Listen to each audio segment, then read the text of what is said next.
दोस्तों अभी भी कई लोगों को इस बात का अंदाजा ही नहीं लग पा रहा है कि अगर पीसीएस का एग्जाम अलग अलग शिफ्टों में आयोजित किया जाता है तो उसका आपको बहुत ज्यादा नुकसान होगा। जैसा कि आपने सुना होगा कि आयोग अभी इस एग्जाम को शिफ्ट कर रहा है दिसंबर के लिए। हालांकि अभी ऑफिशियल नोटिस नहीं आया है, लेकिन मेरे हिसाब से ऐसा है कि चाहे कितना भी शिफ्ट हो जाए उससे आपको ज्यादा लॉस नहीं होगा।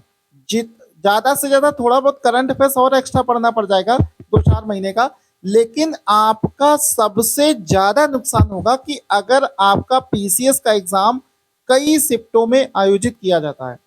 आप कितने भी पेपर उठाकर देख लो, इतिहास गवाह है जब जब अलग अलग स्टेजों में एग्जाम हुआ है सबसे ज्यादा नुकसान उन लोगों को हुआ है जिनकी तैयारी अच्छी थी, जो पढ़ने में अच्छे रहे।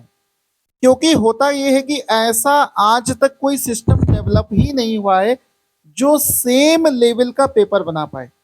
अब मान लो आपने तैयारी अपनी बहुत अच्छी कर रखी है, आपकी शिफ्ट में कुछ ऐसा पेपर बन गया जो पहली शिफ्ट से कठिन था। शुरुआत के 5 क्वेश्चन आपने अटेम्प्ट किए और 5 में से एक भी क्वेश्चन आपसे बना नहीं, तो उस केस में क्या होगा कि आप मेंटली इतना डिस्टर्ब हो जाओगे, इतना प्रेशराइज हो जाओगे कि आप आगे के क्वेश्चंस आते हुए भी गलत कर दोगे। यानी कि पेपर केवल टफ नहीं होता, वो आपको मेंटली चैलेंज कर देता है, मेंटली प्रेशराइज कर देता है, उसका इफेक्ट बहुत ज्यादा पड़ता है। इस वजह से कह रहा हूं कि आयोग अभी जो समय ले रहा है वो ले ले। अगर उसको एग्जाम सेंटर 2 दिन के लिए नहीं मिल रहे हैं तो भाई 1-2 महीने एग्जाम चाहे शिफ्ट हो जाए, लेकिन पेपर एक ही दिन हो।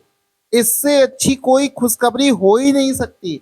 अगर पेपर 2 दिनों में हुआ तो सबसे बड़ी प्रॉब्लम है नॉर्मलाइजेशन का प्रोसेस क्या होगा, किस बेसिस पर मार्क्स जो है नॉर्मलाइज किए जाएंगे वो पता होना चाहिए। साथ ही साथ में कभी भी इसका कभी फेयर तरीके से कैलकुलेशन नहीं निकल पाया है।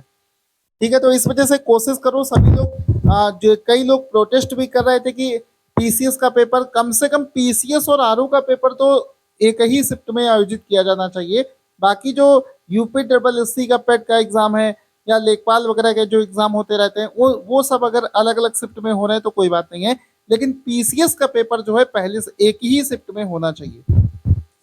आप लोग इस बारे में क्या सोचते हो एक बार कमेंट करके बताना। और सबसे बड़ी बात है कि एक माहौल बनाना पड़ेगा। आप इस वीडियो को अपने दोस्तों के साथ में शेयर करो, क्योंकि अभी भी ज्यादातर लोग इस चीज को समझ ही नहीं पा रहे हैं कि कितना ज्यादा नुकसान हो रहा है। समझो कि हम लोग जब इस चीज को सुन रहे हैं कि एग्जाम आपका कई शिफ्टों में होगा तो इतना दुख हो रहा है, क्योंकि हमें पता है ना उसका नुकसान आपको उठाना पड़ेगा। इस वजह से अपने सभी दोस्तों के साथ में वीडियो को शेयर करो, उन्हें भी इस चीज के बारे में बताओ, समझाओ, सो दैट हम सब लोग मिलकर एक ऐसा माहौल बनाएंगे कि ये सर्वहित में है। पूरे जितने भी लोग इस एग्जाम की तैयारी कर रहे हैं सबके हित में ये है कि भाई पेपर एक ही शिफ्ट में कराया जाए, सेम लेवल का पेपर सबको मिलना चाहिए, तभी ये डिसाइड हो पाएगा कि किसके कितने मार्क्स आए हैं। Thank you so much guys, बाकी पढ़ते रहिए, वीडियो को शेयर करते रहिए और चैनल से जुड़कर रहिए।